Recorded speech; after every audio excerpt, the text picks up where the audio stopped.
Good evening, everybody. Welcome to our panel for this evening, Black Excellence Today and Every Day. My name is Jewel Amoa, and I'm the Human Rights and Equity Advisor with the Halton District School Board. I would like to begin by acknowledging the land. Halton, as we know it today, is rich in history and modern traditions of many First Nations and the Métis.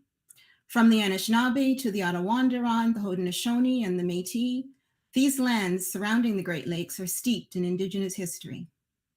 As we gather today on these treaty lands, we have the responsibility to honor and respect the four directions: land, waters, plants, animals, ancestors that walk before us, and all the wonderful elements of creation that exist.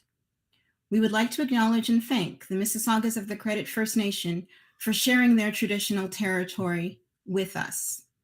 And if I could offer just a brief reflection on that land acknowledgement, as we gather this evening to reflect on Black excellence expressed by those who may be new immigrants, first or second generation Canadians, or descendants of African communities who have been in Canada for decades or even centuries, let us take a moment to consider the Indigenous children whose communities have existed and cared for this land that we've all come to call Canada for millennia. Let us take a moment to consider how the colonization and occupation of this land resulted in the residential school system, which caused harm, the full extent of which continues to be discovered. This harm interrupted the potential of Indigenous children to express their full excellence. As we move forward this evening, I would like to introduce our Director of Education, Curtis Innes, to give some introductory remarks. Director Innes. Thank you so much, Jewel. Thank you and good evening, everyone. So happy that you could join us. My name is Curtis Ennis, and I'm the proud director of the Halton District School Board. I work with an incredible team of individuals who help to lead our board each and every day. I'd like to also take this opportunity to acknowledge the human displacement, suffering, war, and aggression that's taken place in Ukraine at this very moment. Our thoughts and prayers are with everyone in Ukraine. As we reflect on the rich history, contributions, and elevation of society by people from the African diaspora, one need not look too far or too deeply to see how the excellence of Black people have lifted our society to what we all enjoy today. From contributions to medicine and science, to improving our stoplights and elevators, to the foods we eat, to how food gets to our table, the list of accomplishments of Black people is too vast to mention here.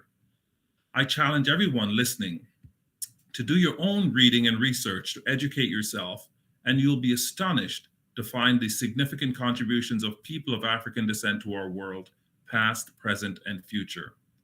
As director, I believe all students have excellence inside of them, and it is up to us as a board to provide the opportunities to support their excellence and allow it to shine. With that, I'm going to turn it over to Jewel to make the introductions of our guests this evening. Thank you very much, Director Innes. So we have a dynamic panel of 7 speakers this evening to share with you their perspectives and their achievements of excellence. I will introduce the entire panel, and then they will share with you their introductory remarks in the order in which I've introduced them. And then after that, everybody will come together and we'll have an interactive discussion and question round. So to begin, I would like to introduce Floyd Kane. Floyd Kane started his career as an entertainment lawyer, working on productions such as the long-running satirical news program, This Hour Has 22 Minutes, and the Oscar-winning documentary, Bowling for Columbine. He transitioned into writing with his creation of the half-hour CBC drama North-South. Floyd has written for a range of series, including Continuum, Slasher, Backstage, as well as producing several feature films, including award-winning Across the Line, for which he also wrote the screenplay. His work also includes Shake Hands with the Devil and the incredible 25th year of Mitzi Beer Claw. Floyd is the creator, showrunner, and executive producer for the currently running CBC drama Digstown, which is now in its 4th season. Earlier this year, Floyd was the recipient of the Sandy Ross Award for ACTRA Toronto, which recognizes the efforts of individuals striving to create a more inclusive media industry. Welcome, Floyd. After Floyd speaks, we will hear from Persis Adutum, who is a current grade 12 student with the Halton District School Board. And Persis, one moment, sorry. Persis is a Ghanaian born and raised in Canada. She's in her final year of high school in the HDSB and plans to go into an engineering program. This passionate young woman is very active at MM Robinson High School, leading and participating in many extracurricular activities such as the Equity Council, Athletic Council, United Student Body basketball team, volleyball team, soccer team, track and field, and badminton team. She pursues many leadership opportunities in her community, volunteering at the Burlington Soccer Club, Glad Tidings Church, and the Boys and Girls Clubs of Peel. After Persis, we will hear from Dr. Kareem Morant, Dr. Morant is an adjunct assistant professor at the University of Toronto in the Faculty of Medicine. He loves to teach and mentor residents and junior colleagues, and he has a particular interest in the hereditary TTR amyloid in the African Canadian population. He received a Bachelor of Medical Sciences from Western University and graduated from medical school at the University of Ottawa. He completed the internal medicine program at Western University, where he served as chief medical resident. In 2021, Kareem was appointed as Heart Function Clinic Director at North York General Hospital and is working towards establishing a dedicated amyloid clinic in the region.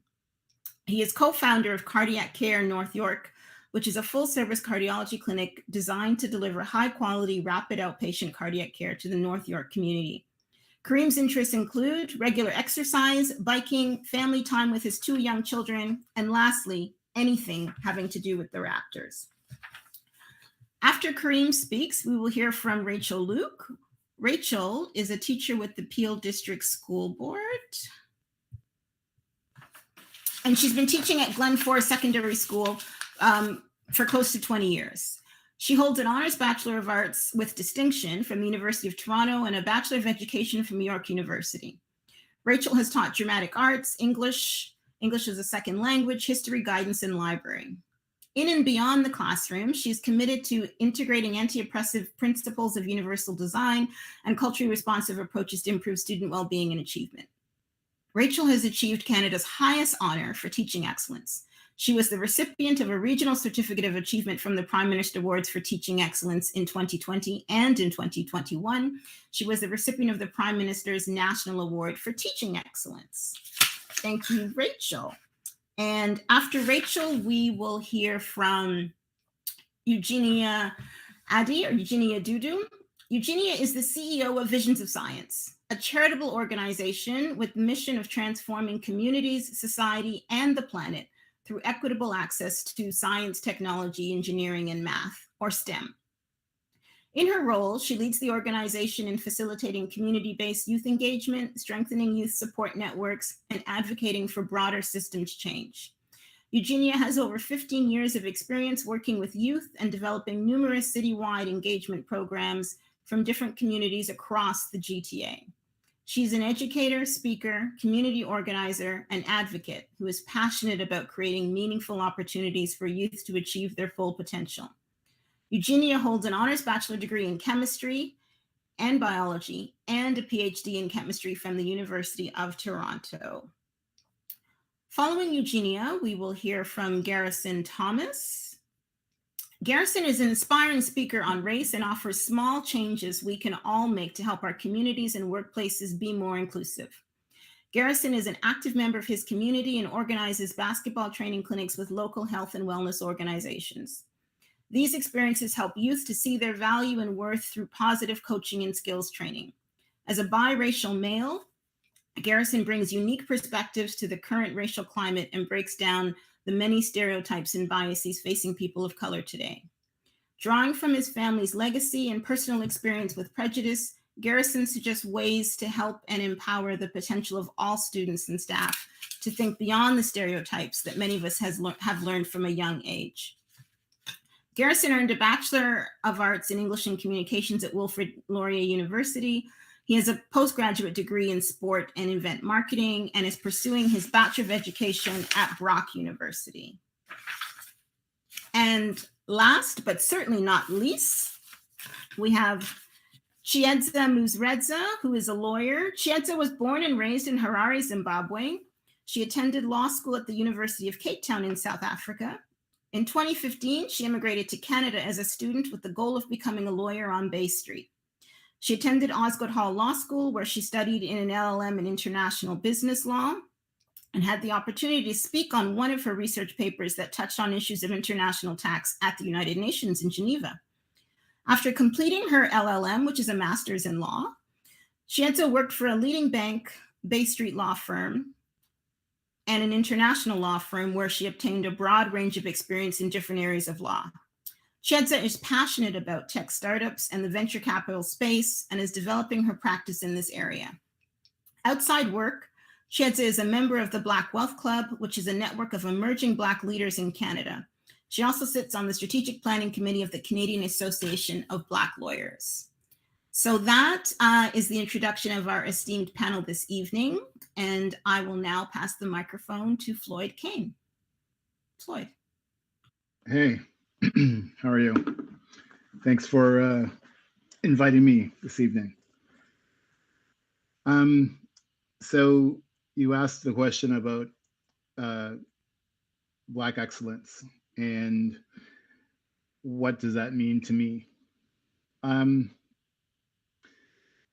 I feel like it's a loaded term because I always think, what are we measuring this excellence against?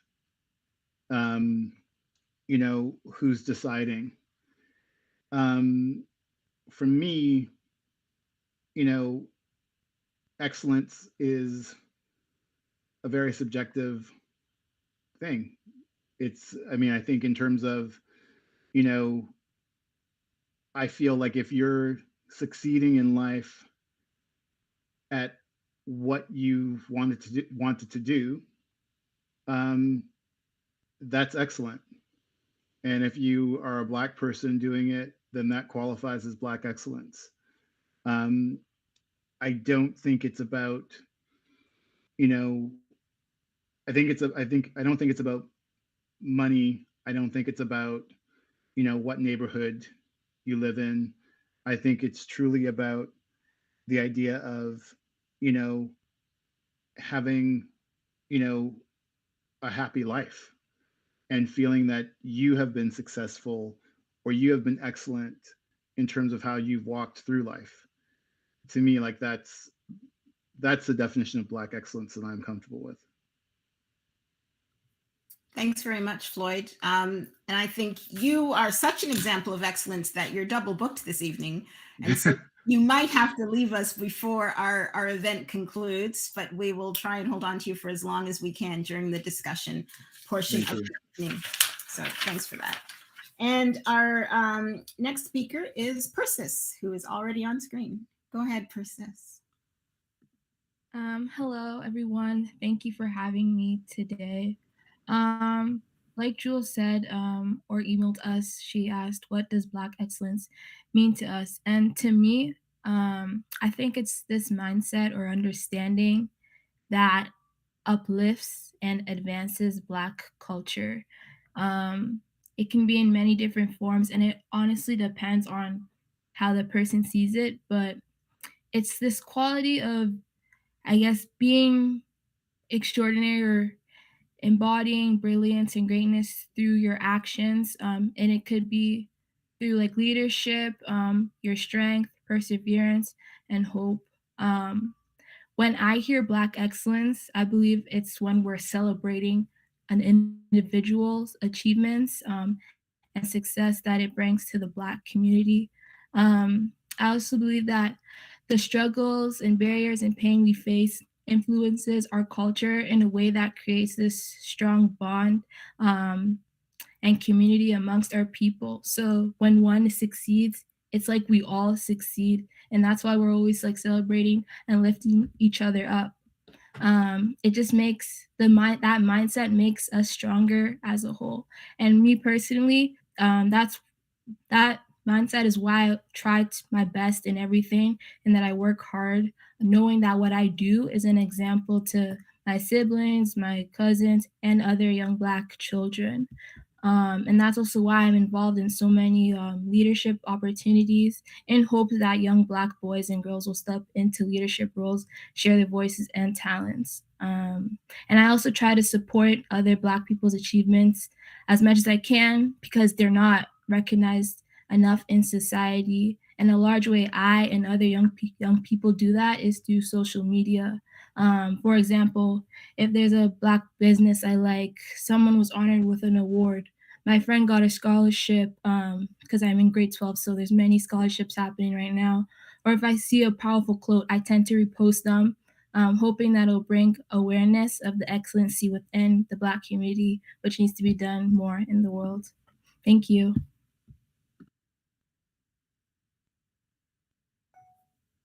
Thank you, Persis. Next up is Kareem. Dr. Morant, I apologize. You're muted, Kareem. All right, you can hear me all? Yeah, there you go. Yeah, I'm just glad to be here, and I just feel privileged to be amongst all these great speakers today. You asked me about my feeling about Black excellence. I think it's been echoed by the previous Persis and Floyd. I guess it is quite diverse what the definition really is, and I think I agree with Floyd in what he said is that, it really is a reflection of whether you are able to achieve the goals that you've set out, whatever goals that may be.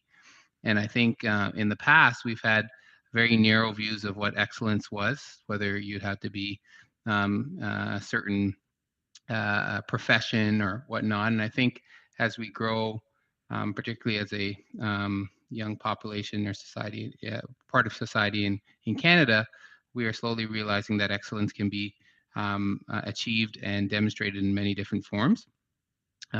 For myself, I've been fortunate enough to be granted a lot of different opportunities, which I've taken, and I think as going through medicine, I always remind myself that that I represent not only myself but many others behind me, whether initially my family members and close friends, and then also the Black community as well. So that sort of weighs on you to some degree, but I do think it's a responsibility that many of the speakers, I'm sure, have taken on themselves.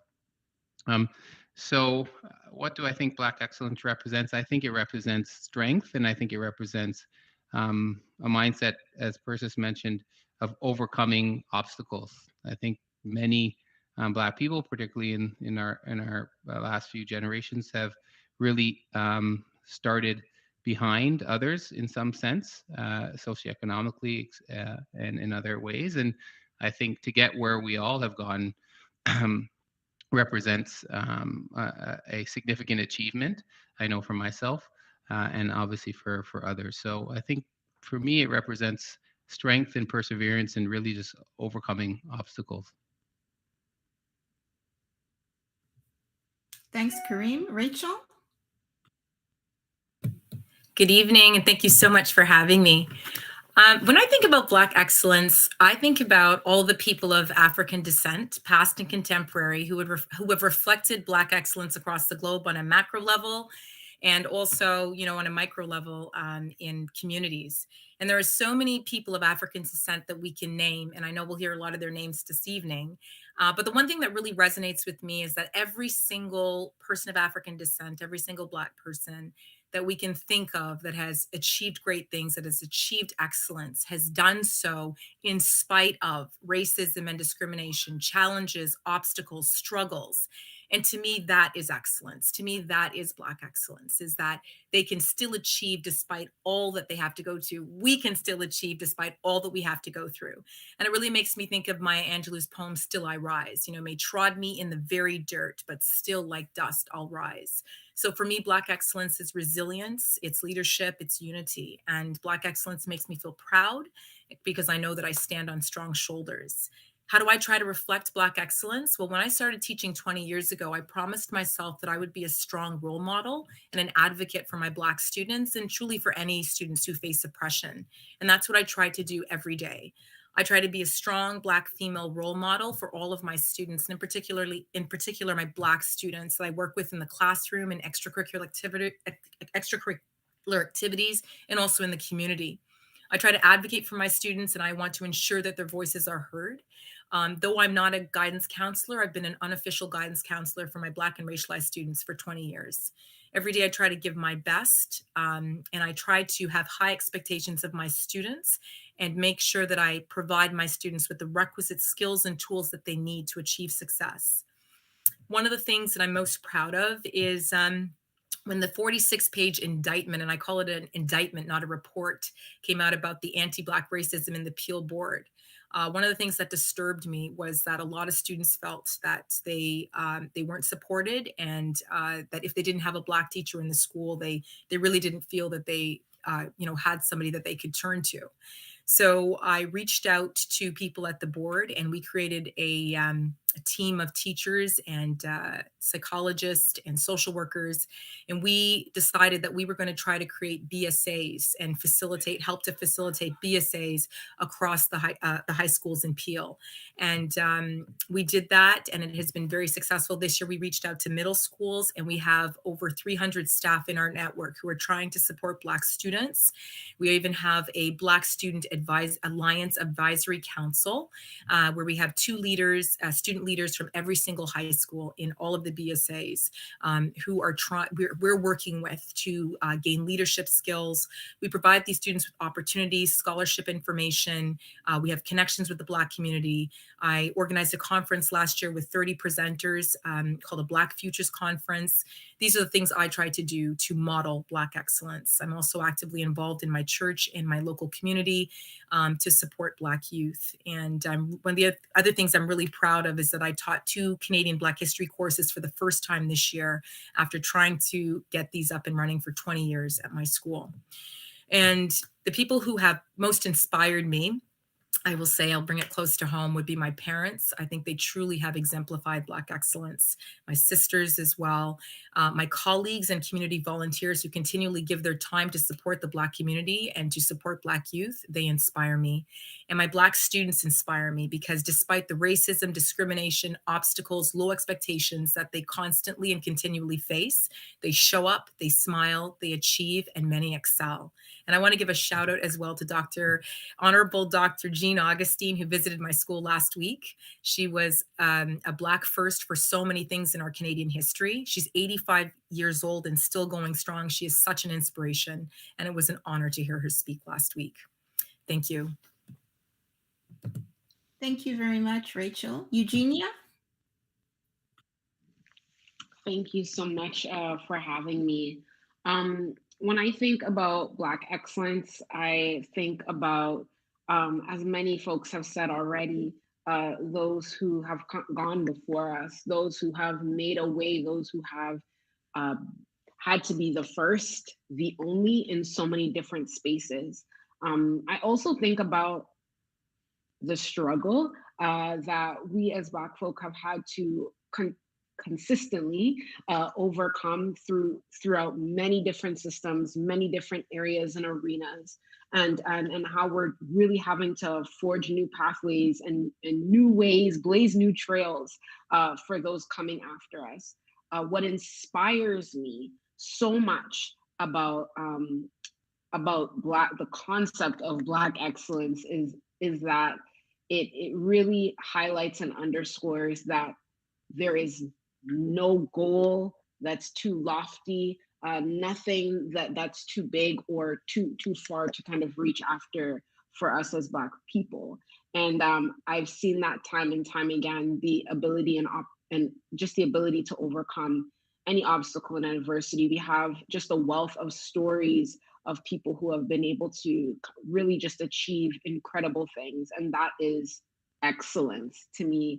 I also agree that we need to broaden our definition of excellence, not only look at only specific careers or specific accolades, but realize that showing up every day giving it your all, and continuing to excel and achieve in the midst of challenging situations is excellence. And that there's so much inspiration for others in that.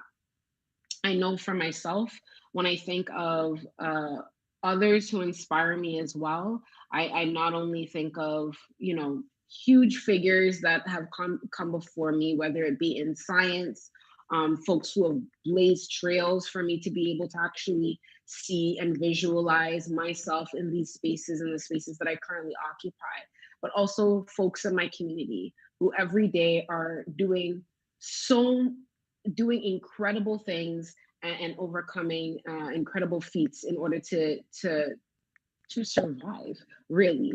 I also think I am incredibly inspired by the youth that we work with. They are living in a time where there's an incredible opportunity, but there are also incredible challenges, and they continually shine and overcome and really show me that more is possible than what I originally had imagined. So it's really inspiring, and the future is so bright. So thank you. Thank you, Eugenia. Garrison? All right. Good evening, everyone. Absolutely thrilled to be here speaking with all of you. And thank you to everyone tuning in and supporting spaces like this in this panel. And so I'm currently an aspiring teacher at Brock University. And so what I'm doing is really working on finding my teaching voice, and I'm focused on breaking down barriers so that each student is really able to reach that full potential. And what I'm noticing in the education system after approaching it through a different lens is that there seems to be a newfound focus on combating hate and discriminations in schools.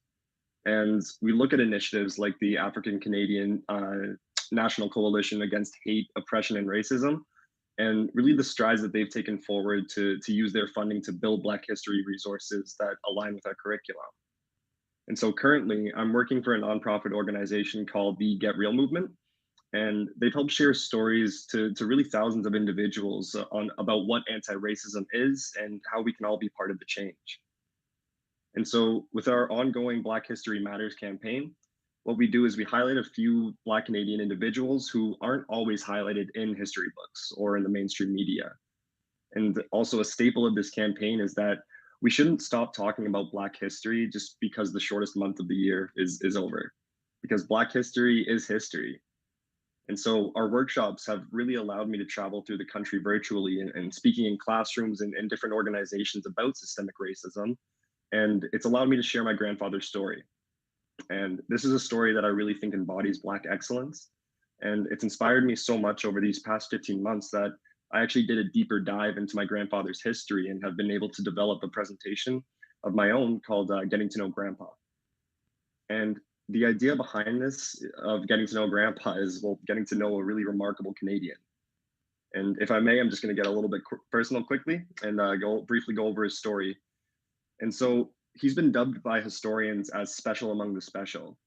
And he was an absolute trailblazer in so many parts of Canadian history, but he never received the proper acknowledgement for all of his contributions.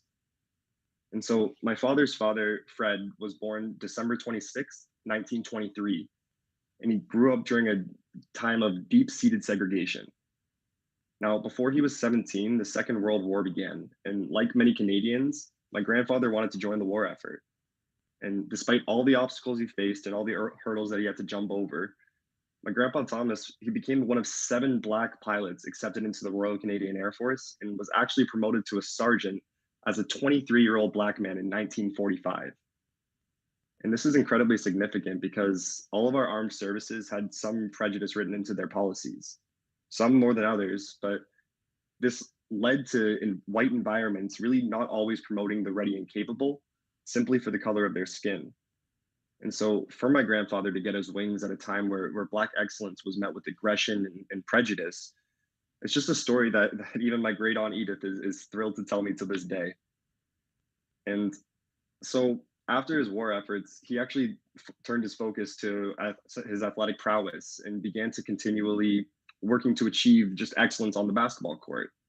And he has a storied career at Assumption College, where he set a scoring record that still sits near the top of the record books. And because of this, he was actually signed by the Harlem Globetrotters after he handed them a loss on his home floor. And so, even though he was really excited for this opportunity, he was actually late getting to training camp because he was too busy being the first Black player signed to the Toronto Argonauts.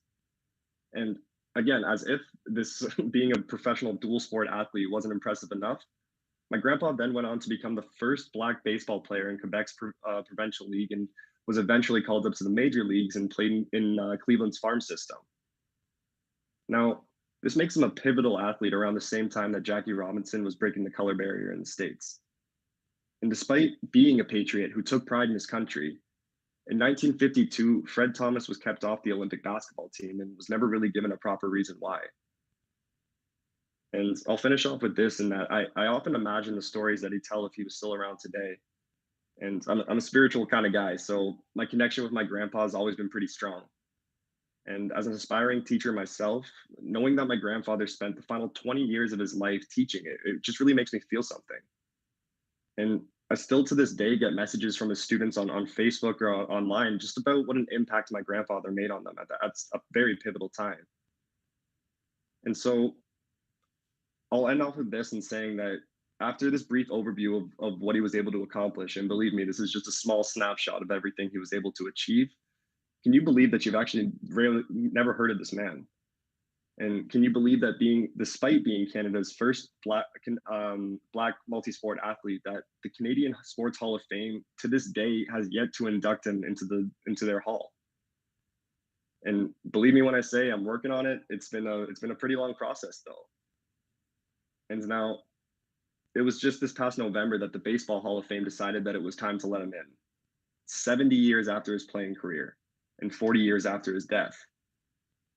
He took pride in his country, and he went to war for his country, but his country, it hasn't taken pride in him in that same way. Now, if we only explore Black trauma and really refuse to acknowledge Black excellence, then what examples are we setting for generations to come? Because has there been progress? Absolutely. But the problems that my grandfather faced, they're still around today. They're just reimagined and restructured. And so that's really what's part of interesting and important about these panels like this, is that we can't focus on erasing history and only focusing on traumas. Because if we are able to just really paint the picture of what these achievements and what's Black people are able to accomplish despite all the racism that we're faced with, then we can really gain an understanding about what we can do to progress and make sure that we make a better future.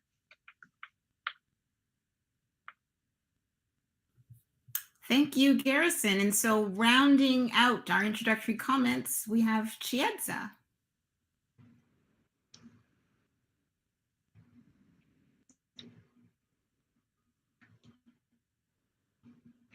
Good evening, everyone. I hope you can all hear me.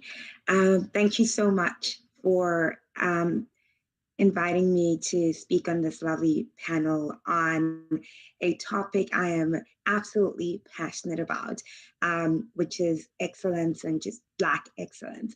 And, you know, I kind of have the privilege on piggybacking on everyone else's really amazing inputs or perspective on what Black excellence is, because I think they've really covered a lot of the things that I was going to say. So I'll keep my my introductory remark pretty short. And as I was preparing for this, you know, I thought about, you know, what does excellence mean to me? I agree with what Floyd, Kareem has said. I think everyone has sort of, you know, alluded to the point that excellence is a subjective thing, right? What excellence means to someone is not the same as the other person. So with that said, to me, excellence is a mindset. It's always putting your best foot forward, going the extra mile in pursuance of living out the best version of yourself in all aspects of your life. That's what excellence means to me. And Black excellence, as Rachel, for example, she actually, as she was speaking, I was wondering if she had peeked at my notes, because she pretty much, said what I was going to say about Maya Angelou's poem, "And Still I Rise." For me, that poem is the definition of Black excellence. If you're looking for what Black excellence is, that poem is the one I think really just embody or captures what Black excellence is, which is essentially what everyone has said so far. The ability to still show up, do your best, go the extra mile, and excel despite some of the negative realities that come with the color of our skin. So, one of my favorite quotes from, or lines from Maya Angelou's poem is that, it's the very last one that says, "Bringing the gifts that my ancestors gave, I am the dream and the hope of the slave. I rise, I rise, I rise." And also, I love what Oprah Winfrey says about excellence. And she says that excellence is the best deterrent to racism and sexism. So to me, that's my perception or perspective on excellence, and particularly Black excellence. Now, how do I reflect Black excellence in my life? I'm going to say something that may come across a little bit controversial. And I think it would be great to hear what others think of my approach to this. And being that I know a lot of people say, and as Jewel introduced, that I work. I'm a corporate lawyer. I work on Bay Street, and you can imagine there are very few people in my field who look like me. And I remember when I started, my perception was that I represent Black people, Black women in particular. That was my perception when I started, literally my first 3 months as a lawyer in a Bay Street firm, and I'm the only Black associate in the entire office. And to be honest, I actually found that to be heavy, to be really heavy, that to put this responsibility that I represent a whole community, and the way I personally dealt with that, with that heaviness, is that I may not represent everyone, because I think that thinking is a little bit, it's difficult. It's a heavy thing to represent an entire community that is so diverse. Us Black people are not the same. We like different things. We have different experiences. Black experiences are different. I've lived on 3 different countries as a Black person, and I've had very different experiences there. And for me to say I represent the entire Black community, just for me, was really heavy, and I didn't think it was an accurate representation of the diversity that comes with the community, with our community. So the way that I represent Black excellence is by showing up. I represent Black excellence by being excellent in what I do, right? I represent Black excellence in showing up. I think excellence is shown in 3 different aspects of life. At least that's how I look at it. In your personal life, in your relationship with yourself. Excellence starts with your own, how you love and show up for yourself, right? You cannot serve from an empty cup. That's what I truly believe. So you have to serve yourself excellently in order for you to come out to the world and be able to serve the world. So if that means, equipping yourself with the right skills that will bring value to the world, do that and go pursue. If you're a student, study hard, equip yourself with those skills so that you have something to give up to the world, right? On a day-to-day basis, if it's working out to serve the body that you're going to use to be of service to the world, work out, meditate to feed the spirit that is going to be the engine behind, everything that you're doing in that day. So on that personal level, you should be excellent in order to fill your cup. And then in terms of relationship with others, excellence also applies there, that I believe in a selfless life is the life lived, and a selfish life is a life wasted. We should strive to live a life of service. And in doing so, we should do it with the spirit of excellence and always putting our best foot forward. And that will apply to our relationship with the colleagues at work, friends at school, family, etc. And lastly, in the work or career, or if you're a student at school, whatever sphere that you're in, or stage you're at in life, that you're able to come up and really, put your best foot forward and do your best. And I think when you do this, you represent you and your own excellence. And ultimately, if you focus on being good and being excellent, I think if people still have that perception of that you represent the entire Black community, which again, I think is a very narrow way of looking at Black people, you are coming up and you're being excellent for yourself, which will in turn represent that, you're a capable Black woman or Black man. What I've said to myself, that I may not necessarily represent all Black people, but I can be a voice. I realize and acknowledge where I am in life and the access that I have, and that not everyone who looks like me has access to those rooms.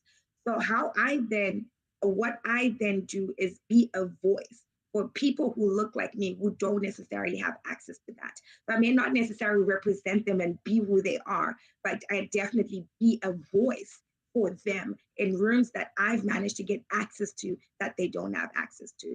So for example, when I started, when I was still actually training to be a lawyer, I hosted an event for about 17 students from Downsview High School, for them to come and see what a Bay Street law firm looks like. Most of them had never been downtown Toronto. They'd never been on the 45th level of a building and seen all the fancy world of Bay Street. But to me, that was very important to them, because it was important to me that I had access to this. And I wanted people who look like me, who have similar experiences to me, to see what's possible, especially young people, that we open their eyes to see what is possible, and they start dreaming big. So that's how I have reflected Black excellence, by being a voice, for people in my community, and not necessarily thinking I represent them, if that makes sense. And then lastly, the question of, how its reflection from others has inspired me. I absolutely loved Garrison's story about his grandpa.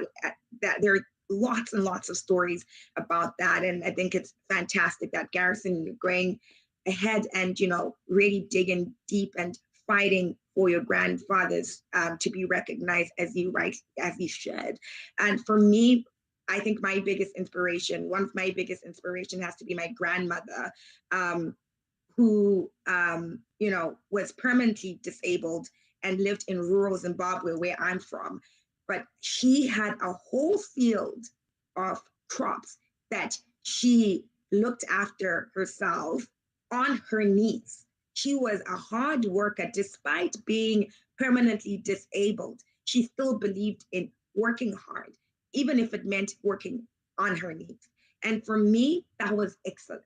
That was perseverance and determination. And I always try apply. I think of her when I'm being lazy, that I'm, she could do that. Why can't I work as hard? So, in sum, I will say that, I come as one. As Maya Angelou says, I come as one, but I stand as 10,000. I have been inspired by my grandmother, by my mother, who have really inspired me to be the woman that I am today. They have resembled Black excellence, and that is why I'm where I am today. Thank you. Thank you, Chia. Thank you, everyone. I think our screens runneth over with excellence. I would invite the panelists now to please turn your cameras back on. And so for this portion of the event, although you've all shared so much excellence, I think the director is going to try and extract a bit more from you through a facilitated discussion. So I'll turn it over to Director Innes to pose some questions to the panel. Thank you so much, Joel, and thanks everyone. First, I want to say, Garrison, the Halton District School Board is hiring. You mentioned that you were in Teachers College, so I just want to put that out there. Floyd, you started us off and you said that excellence could mean, started us off and you saw a couple of you mentioned as well, I think both Rachel and Chied, so you mentioned Maya Angelou and Still I Rise, and the idea that, always persevering never to systemic barriers that may hinder one's excellence. That's a great question. And I think that the way that I would put it is I feel that when we think the term Black excellence, I think there's a large swath of people who are living working class lives that are extremely successful, who may not see themselves fitting what they believe the common definition of Black excellence is. And so I think for me, the concern is that we leave those people, we think that those people think we're leaving them behind. And I don't think that that's what the intention of, I'm not sure that that's what the intention of the phrase Black excellence was ever meant to be. I think, the idea is, once again, I mean, in my definition of Black excellence, you can be a garbage man and be the definition of Black excellence. And I think that is what that aspect of that term has not infiltrated the culture in the way that it needs to. I don't know if I'm answering your question. Yeah, no, thank you for that. I mean, I think when you look at this screen, we probably have about 100 degrees represented on this screen. So your point is well taken, Floyd. But I'm wondering, Rachel, what do you think about that question?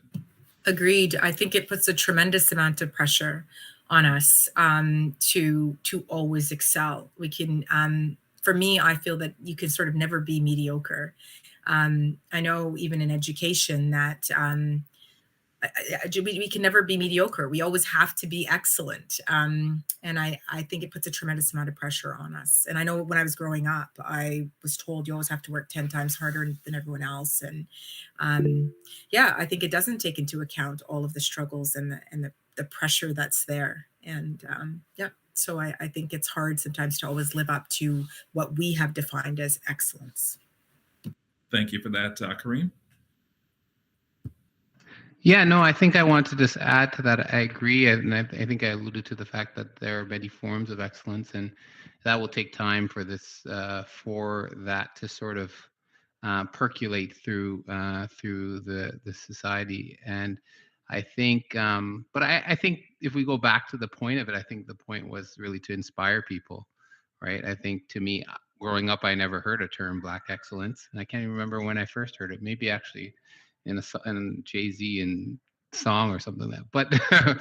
But the point is that to me, it's just a reminder that that we are striving to be better, and we are overcoming. And those who have done whatever they chose to have done have overcome quite a bit to get there. That's the way I see it.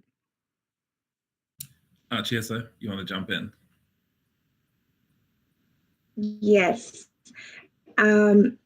I will say, as I alluded in my introductory remark, that when I started my, as a lawyer, I felt a tremendous amount of pressure that, oh my goodness, I represent the entire Black community. I have to be excellent. I cannot get anything wrong, or else that means every Black woman or every Black person is not capable.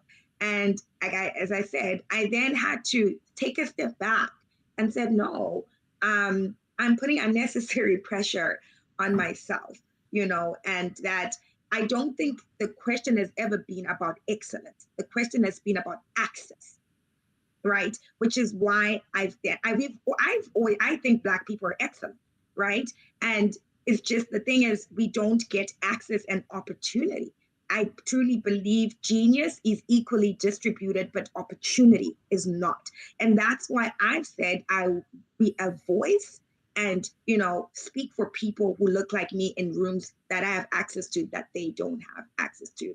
Because the moment we start saying Black excellence and we have to be excellent and whatever, that definitely does put that amount of pressure. We just need to accept that we're excellent. We don't need to prove anything to anyone. What we need to fight for is opportunity. I'm wondering, Persis, as a student, how do you feel that pressure? I'd say yes, sometimes, especially within Halton, there are very limited amount of like Black teachers and Black students like that you see in the classroom or in the hallways. So there is more pressure on me than other students within my class. Yeah, for sure. Thanks so much, Eugenia. What are your thoughts on the pressure that that may put on Black folks to go above and beyond? Yeah, I agree with some of what my other panelists have shared already. I think that there is this pressure that can be quite crippling. I think what a lot of people don't realize when it comes to Black excellence, it's kind of part of survival. Can we really afford to be mediocre? There are consequences to mediocrity, real consequences that actually result in life and death and affect generations.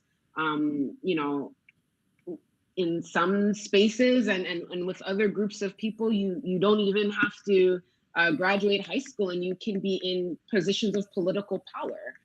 Whereas we simply cannot be that way as of Black folks. So there's definitely like different mechanisms and I think different levels of measurement when it comes to what is required of us to be heard. I know for myself, so many people ask, like, why go on and get a PhD? Why do all of that education? And people don't understand. I'm like, I wanted to do big things and I needed to make sure that I was heard. And I knew that those 3 extra letters would get me heard. And I knew that from a very young age. So that's the mentality that we're kind of carrying. And I think it can be sometimes a burden and sometimes it can be incredibly motivating and inspiring, but sometimes I think we also have to balance that with taking care of ourselves, recognizing that we're all gifted in different ways. And as Cheds, I hope I said your name correctly, so eloquently put it, it's about opportunity. And it's about understanding that like we are excellent. We are excellent. We've started off excellent. We're not starting off at a deficit. We're starting off as a plus. How do we build off of that in whatever way you want? Awesome. And Garrison, I know you mentioned your grandpa, and I mean, I can't imagine what he went through to accomplish all that he did. Do you think he was facing that pressure to be excellent? And is that crippling or is that motivating, as Eugenia said? Now, what I do know about my grandfather is that he was just an incredibly humble man, and that he always, regardless of the situations that he was faced with, he really wanted to put his best foot forward and really not take on that, oh, the whole world's against me mentality. That's definitely what I found through contacting certain like family members and historians about this topic. And what it comes down to for me is just thinking about why representation is so important and why it's so important for us to be able to see visually and like just out in society people doing amazing things and literally listening to everyone on this panel. It's fantastic to get all this Black excellence in one place because it's so easy to see and it's easy to understand. But I feel like when that's not in the forefront and when that's not in people in the mainstream media or not in our history textbooks, then it gets lost in the shuffle. And that's why it's so important to, again, just create spaces like this where we can share just incredible feats and incredible accomplishments of Black individuals to really make sure that pressure isn't there to always have to be that A++, 110% bonus question answered type of individuals. Rather, being excellent in our own roles and really discovering what that means to each of us individually. And so, just to echo the sentiments of my fellow panelists here, it's just Black excellence is really what you make it, and it's really the standards that we set for ourselves and try to continue to achieve. Thank you. Thank you so much for that. I'm wondering, Chad, so you mentioned that genius is equally distributed, but opportunity is not. Um, I'm wondering, what do you say to the folks who said, well, how is it then that all of these wonderfully accomplished people are on this screen today?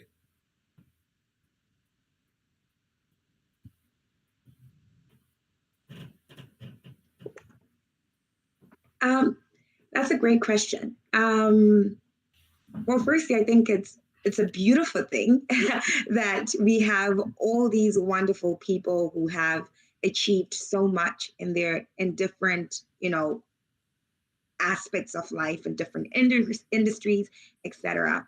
And I think it's a reflection that it shows that it is possible. That although there's still lots of work to be done in essentially all sectors of our economies, it is definitely possible to get where a lot of us on this panel are today.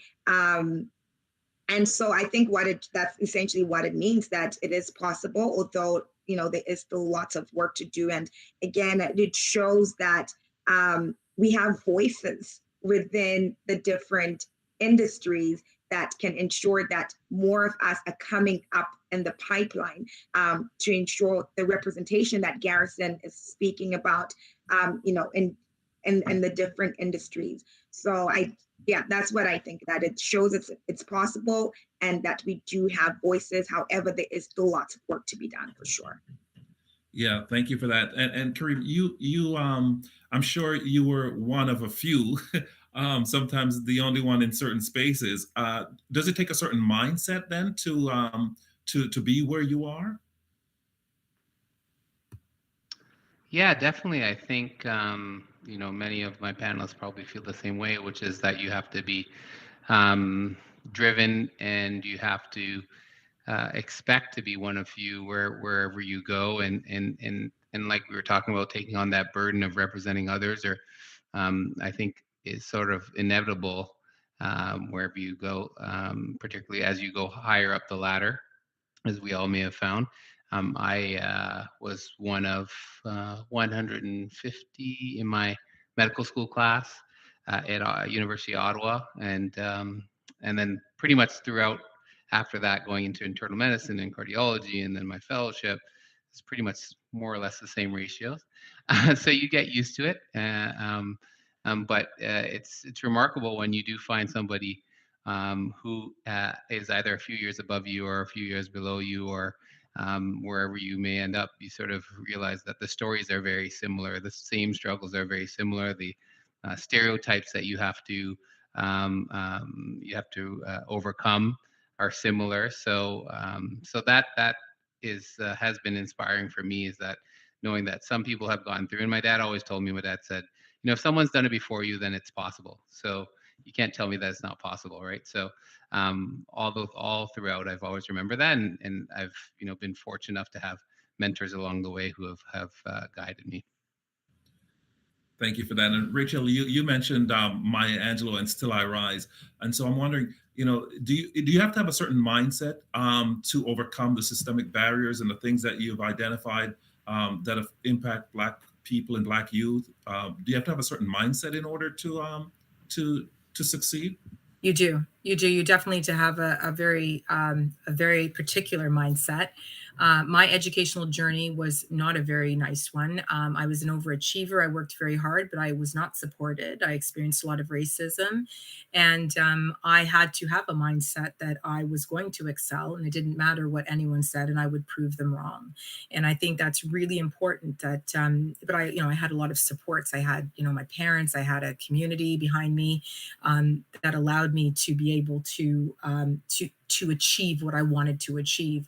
And I think what's really important for people to recognize is that even if you have a mindset with the opportunity piece, it's not always possible for everyone.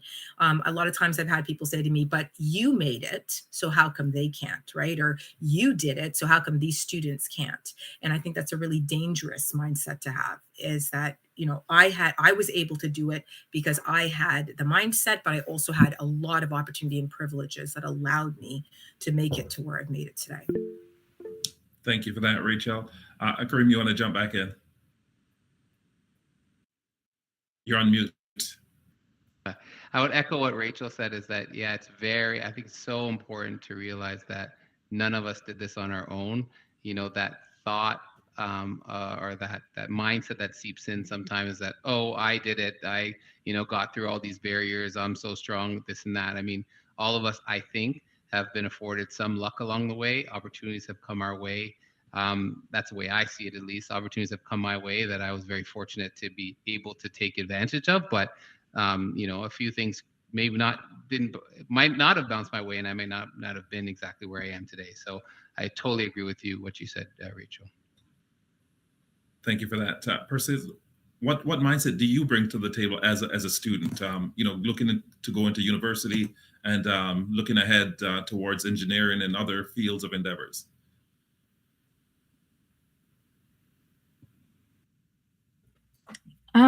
So yeah, I just try to keep my head up, even if we face with racism or those comments that might bring you down. I know for many Black students, there's these stereotypes that we're not super smart or we can't do this or that. And sometimes teachers will purposely ignore you, even if your hand is raised and all those kind of things. But I try to make sure I speak up to show that I'm interested and I want to learn and I want to succeed. And I try to at least give those or try to create opportunities for other students that look like me. For example, we have an equity council at my school. So if I see another Black student or a racialized student that might be interested, I will come up to them and introduce the council for them to participate or be engaged. I know even you, Director Curtis, I think you're coming to my school this week. Yeah. So I'm trying to get students to come and show up there. And that's just one of the many things I do. Yeah. Just trying to keep my head up. Yeah. Awesome. Switching topics just a little bit, Eugenia, I know you are big into STEM and science. And so I'm wondering, you think that's important that students get exposure to STEM? Talk to us a little bit about that. Yeah, I do. I think when it comes to, for me, the way that I see STEM, it's not just kind of like this subject that you can preferentially opt into.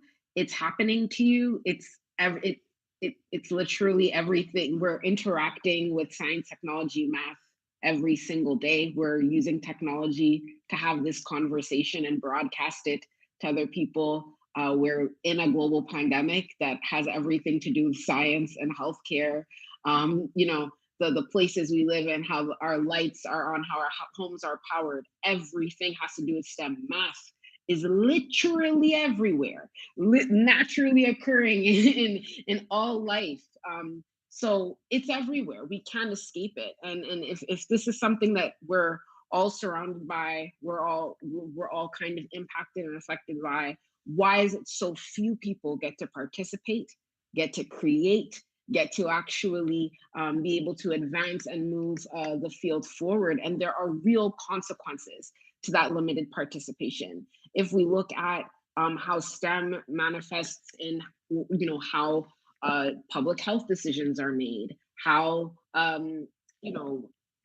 technology, all of these things that we're kind of interacting and engaging with every day, when you don't have enough people at the forefront of those discoveries, then whose interests are being looked after?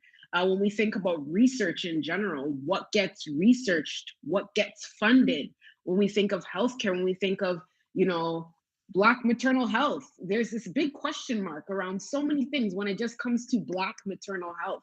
And why isn't that a number one priority in society right now? So I think it's important to really see STEM as something that's all around us, but also it's the bedrock of kind of what we've started off as children. We're all born curious, and somehow we're convinced that only some people have a right to ask questions and actually find answers to them. I think that's a real disservice. And I have a real issue with the fact that I find that Black youth are systematically discouraged from going into a field that we already know is important, has incredible economic value, is incredibly important for the movement and evolution of society, and is part of our heritage and ancestry in terms of the discoveries and so many things that have been built from long ago, starting at the continent. For me, it's a disservice. So for me, I think fundamentally all youth should be a part of this. We know that in many school systems, youth start to get streamed out of these types of programs as early as like grade 3. And we know that STEM is a pipeline and a pathway. You make certain decisions, and if you don't make the right decisions, you can't do things after you graduate. So I think my whole rant here is that when we're talking about mindset, when we're talking about communities, when we're talking about intentional opportunities, these areas become so critical in a field that has so much gatekeeping, but is so critically important to our society. So as you can tell, I'm very passionate. Thank you so much, Eugenia. Passion is good. Garrison, she mentioned that we need to expose our students to STEM. Do you support that? Absolutely, yeah. I was actually curious. I wanted to ask you, Eugenia, just what ways, because again, I'm entering the teaching space right now. So what are some ways that people like me or other teachers who are watching right now, how can they get their students involved in this space? This is my favorite question, and I'll answer it really briefly.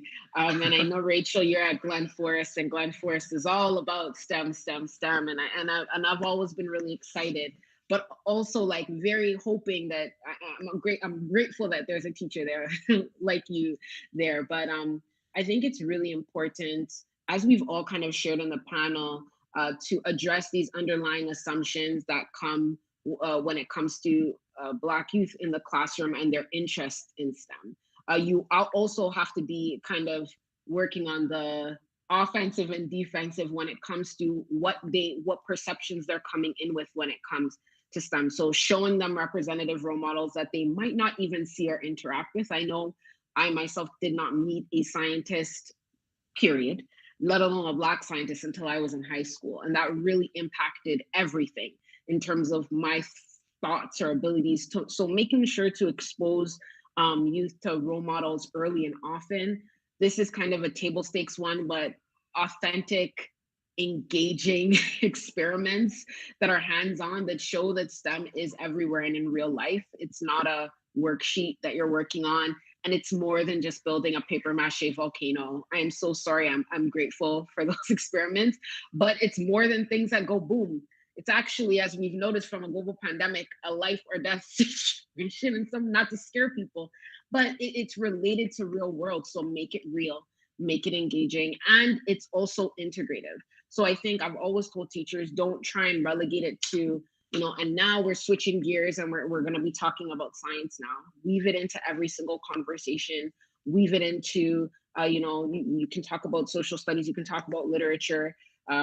One brief example is we did a project with one classroom where they talked about the Flint water crisis in Michigan, and the Walkerton water crisis, and pitched what they would have done differently as policymakers and as folks in terms of the water filtration systems in those cities, and use science to explain it.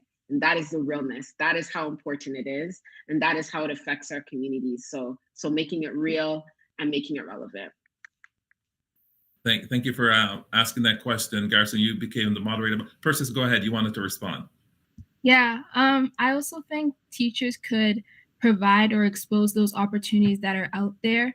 For me, there's this blueprint program at U of T for engineering, and also one for those who are interested in becoming doctors. I'm in the engineering program, but it was old staff at my school who introduced me to that program, and it's run by Black faculty staff at U of T. We have Black guest speakers who are mostly engineering students. Some are from the US, some are here in Canada. And that hands-on experience is what I guess helped or advanced my interest in going to an engineering program. And the fact that I was with all Black students was just more exciting. So I think showing that these opportunities are available, that we have this kind of stuff here in Canada, will also increase that interest amongst Black students. Yeah. Thank you so much for that, Persis. And I'm wondering, a few years ago, Garrison and Rachel, Dr. Ken Robinson said that, how he had a video that said how schools kill creativity. And and I'm wondering, do you believe that schools can kill the creative spirit and dampen the spirit of Black students as they go through schools in this 2022? Yeah, so when we think about just pigeonholing students into what our ideals of success are, then that's really where the issue where it lies. Is that if it's a standardized test, if it's as Eugenia mentioned, just a worksheet or a worksheet that's given, and there's no creativity behind teaching, then that's really where I think that the issue could snowball and have just a pretty poor effect on the mental well-being of students, and just being able to see past what's they can dream past what they can see, rather. And what I mean by that is that if we think if we look around us and think like, oh, that student's doing really well, that's what it means to be excellent. That's not exactly true, because if we give our students more opportunities to really let their intelligence shine and really let their light shine in their own unique and individual way, then that's what we can do as teachers to really promote healthy students and healthy learning. Because learning, it doesn't just stop when the bell rings, right? Like it's all around us and everything that we do.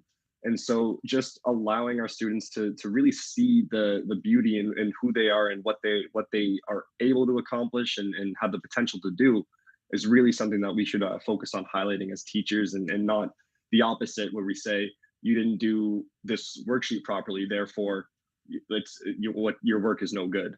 And so just through that teaching mindset of having that growth mindset can really be beneficial for our students moving forward. Rachel? I think what Eugenia said is spot on. We need to be giving students real world teaching, right? Like it's not supposed to just be about content in books. We need to teach them the skills, but they need to be able to see what this world is about, where they can go.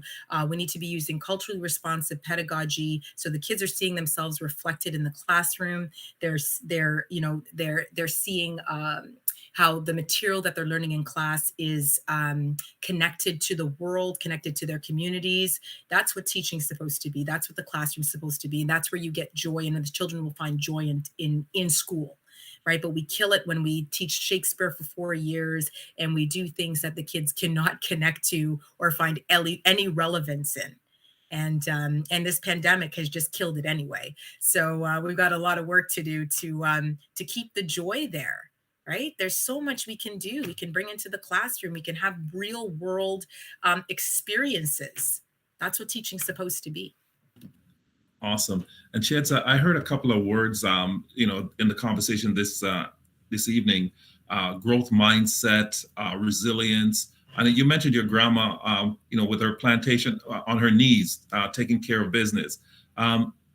I know that sometimes in Black community circles, those words, sometimes you get pushback on the use of those particular words and terms like resilience and growth mindset. What's your take on that? I think that,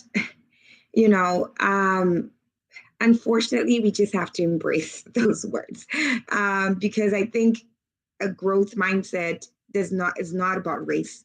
Anyone in life who wants to grow has to be resilient, has to persist in, whatever they're going for. So the truth of the matter is, unfortunately, because we are a historically disadvantaged community, we have lots of catching up to do. The one thing that our generation has to accept is that we're going to have to work hard and be uncomfortable. It's not going to be easy. The generations before us, I always say each generation has had its contribution to the struggle. the generations, my grandmother's generations, I'm sure all of our grandparents' generations, they fought a different struggle. You know, we started with as slaves, and then we moved to, I grew up in Africa. They actually were involved in war, fighting and sacrificing their lives so that, you know, we could have our independence. Then our generation's contribution is we have political freedom, but now we want economic freedom and empowerment, right? And that's a different type of struggle, right? So yes, I know especially, and I hate to attack Gen Z. I'm a millennial and we're always fighting, so it is what it is. I find Gen Z are all about mental health, and that's great. I support it. But let's not forget that, you know, especially our community, we do have work to do. It's not going to be comfortable. We're going to have to adopt that growth mentality and that perseverance, because it's not about us, it's for the people who are coming after us. So we have to think about what is it that our generation is contributing and what is it that we're willing to sacrifice and give up to ensure that we contribute and take our community to the next level. Thank you so much for that. Dr. Morant, Chietza mentioned mental health. And as a doctor, I'm wondering, you know, I know that the Ontario government is thinking about, you know, declaring a Black Mental Health Day, and they're working on that. What are your thoughts around Black mental health, and what does that mean to you? You're probably asking the wrong doctor. I'm a cardiologist, but nonetheless, I mean, I think it's obviously important. I think now we are realizing as a society in general that mental health is a large component of many issues that we see. I mean, ironically, I saw some patients today who, you know, a lot of their symptoms are probably anxiety related. So I think the acknowledgement of mental health is a huge step in the right direction. I think obviously in the Black community, I think there has been many years of ignoring this problem. And, you know, I think of when I grew up and sort of like, you know, the way we sort of stigmatize people who had obviously had mental health issues during that time. That person's crazy, or they've lost it, or you know, you couldn't show any weakness, crying, or, you know, saying you're depressed, particularly as a Black male, was completely taboo, and maybe one would argue is still taboo. So I think realizing that it's present, and that it's you know, largely it's probably under recognized significantly in the Black communities is important, and I think addressing it and finding ways to help with that is also important, obviously. Thanks for that, Rachel. What are your thoughts on the proclamation of you know, Black Mental Health Day? I think it's fantastic. So many of our students and teachers, we're all struggling, but there's especially with the pandemic, it's been really, really bad for a lot of our students. And unfortunately, as Dr. Morant said, it's something that's been seen as taboo. It's something we don't speak about in our community. So our students a lot of them are suffering in silence. So it's something that we need to be speaking to people about. Is in our community. We need to be making it a much more acceptable discussion, and we need to definitely acknowledge it. And I love the idea of having a day. And as a student persists, are you seeing students struggling with mental health? Yeah, I'd say yes. I feel like the pandemic has decreased our concentration and focus, especially on schoolwork and tasks, and time management, organization. It's kind of hard keeping up with the schoolwork. You'd think that being online during first semester we were online for a bit, and last year it would be easier, but it's much difficult being at home all the time, not seeing your teachers and friends in person. Yeah, it's hard for sure. Thank you so much, Persis. So we only have a few more minutes remaining, and I wanted to just ask you to think about, you know, Black joy and what that what that means to you. What brings what do you think brings joy to you as an individual, as a Black person? I wondered your thoughts on that. Anybody can jump in. I can go first. Go ahead, Eugenia. Honestly, I don't know. I saw something online. For me, so I saw something online, and it was like a bunch of just Black guys dancing in the street and like just going after it.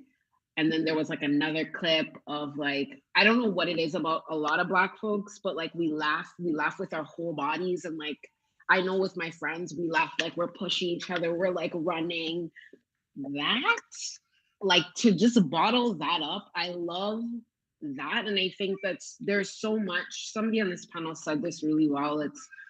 There's just this disproportionate emphasis on struggle, and it's okay because it's something that we have to acknowledge and navigate through.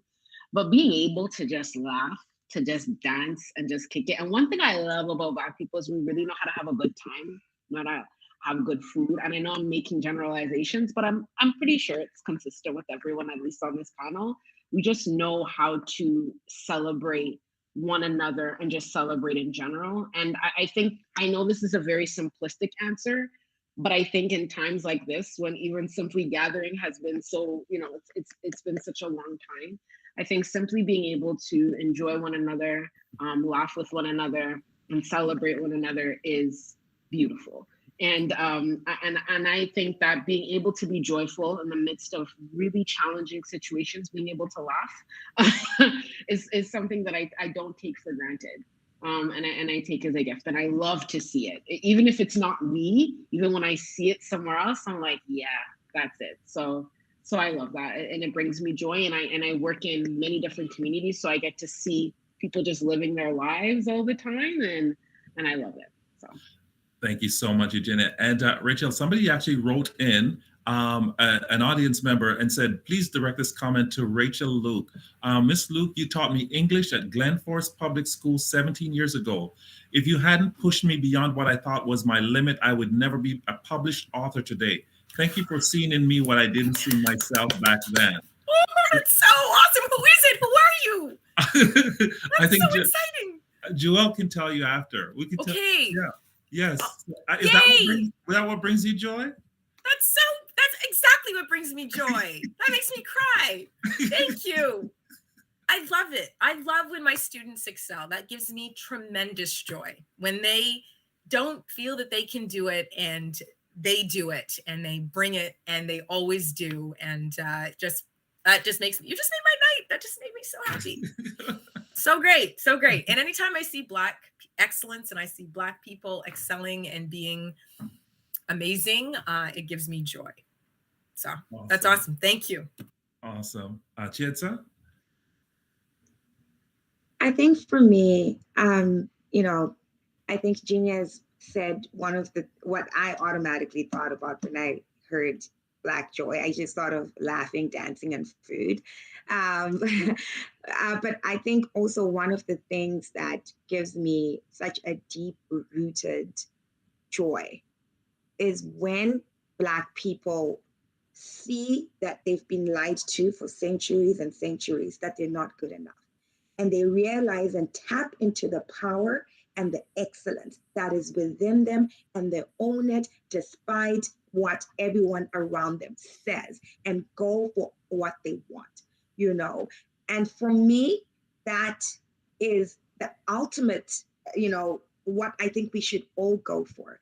That just realize that we really have been lied to, and that we should not buy into that. And we really are just excellent. We are equally as talented, and we should go for after what we want, despite the challenges that, we may face. We should still persist. So when I see people doing that, and, being on a panel with people, with everyone here who has clearly done that and is still doing it, that makes me very, very happy, because it shows, that there's so much hope for the younger people coming up, because they have such great examples. So, yeah. Thank you. Thank you so much. Garrison? Yeah, definitely. And Wow, that was a happy couple minutes there. Just had a big smile on my face from that. That was fantastic. And so what I think of when I think of Black joy is just that self-expression, and like it's where you can't contain yourself, and it's just having that laughter and that your spirit's lifted. And I think about the athletic community, for example, and so many times passion is mistaken for attitude from authority figures, and it's derailed like countless careers because of it. And so when we think about just that engagement and understanding what Black joy looks like and how many different ways it can be approached, that's just really important to highlight and to continue to bring to the forefront of people's attention, because then those mistakes aren't made. And when we think about what passion looks like, for example, then that's just really people's like emotions overflowing and coming and just coming bursting out in certain ways, and channeling those ways is a really important thing that we can do, but accepting and embracing those ways as well is something that's really important. So Black joy is the best. Dr. Moran, your turn. So yeah, I got to reflect a little bit on that as people answered, but I think there's a few things. I mean, from a professional standpoint, I do get quite a bit of joy when I do walk in and see that patient that is just surprised to see me. They're like, "Oh, whoa!" That's still to this day. I've been doing this for however many years. It still is quite gratifying. And then, or if they have children there as well. I mean, it's that reminds me sort of why I did this, and also, to treat patients that often are ignored, and they're just so happy to see you. And maybe I'm Jamaican, so I can understand patois, and we can talk about a few things in between. So, so that brings me joy. Panels like this bring me joy. I mean, when I'm able to sit here with people that have done so many great things in so many different realms. And that wasn't, as we all have experienced going through our training or whatnot, you only met a few people as you went along, at least during my times. And then, which brings me to my third point, which is really seeing that this is getting better, like seeing Persis, and even my children now are 4 and 6, and what they're learning is way more than what I learned when I was 4 and 6, and the pride that they get now. We have Black history books, Canadian Black history. I didn't know anything about Canadian Black history as a kid born in Canada to Jamaican immigrants. I did not know anything, and so much that they're learning about Indigenous issues. So I am optimistic, and that brings me joy that things are improving. It's slow. It's I made probably when I die, we're still gonna have so much more to do, but I'm gonna know that my son and daughter are hopefully it's gonna get better for them. So that's what I think. Thank you so much, Kareem. Persis, last word goes to you. I'm gonna say family. It's quite similar to what Eugenia said. Just when we come together, that sense of community, the laughter, the joy we have, it's just so affectionate. And I love that there's so many different cultures, like African cultures, Black cultures within our group or people. For me, I'm Ghanaian, and we have so many traditional things we do, from food, clothing, dance. But when I see other cultures and they're doing, I guess, those normal activities for them, it's very cool to watch and to see, and especially encounter someone who is Ghanaian like me or African, all of that. Yeah, that's what brings me joy. Awesome. And we want to wish you much success as you transition to university. May you get into the university of your choice. And we know whatever university you attend, you're going to do great things. So congratulations to you, Persis, for your persistence and your dedication. And so I want to thank the panel this evening for joining us, for just enlightening us and to bring their perspective, their experiences to the screen this evening. We have so much work to do within the Halton District School Board to make sure that our students who identify as Black have that space, know that they are cared for, know that they belong, know that they matter, know that they are genius, know that they're brilliant, and know that they can achieve whatever they want to achieve with the supports that we're going to provide, that we're going to break down the barriers to make sure they have the pathways for their success, so that the people that you see on the screen, hopefully our students will not have to struggle as much as the people on the screen have had to struggle to get to where they are today.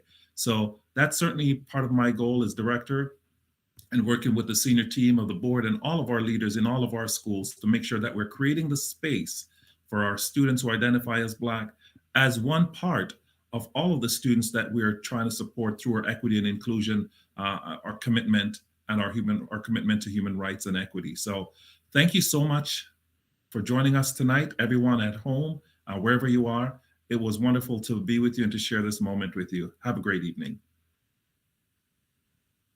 Just before people go, I want to give a quick plug for the rest of our director panel series. As you know, this event is the second in an ongoing series. And so next on March 31st, we will have a session on Two-Spirit and transgender awareness. April 26th, we're looking at Indigenous perspectives on decolonizing approaches to land and education. So another opportunity to talk substantively about education. And we will end the series for the year on May 31st with a panel on perspectives around Islam and Islamophobia. We'll look at that from different members of the Islamic community. So thank you very much, everybody.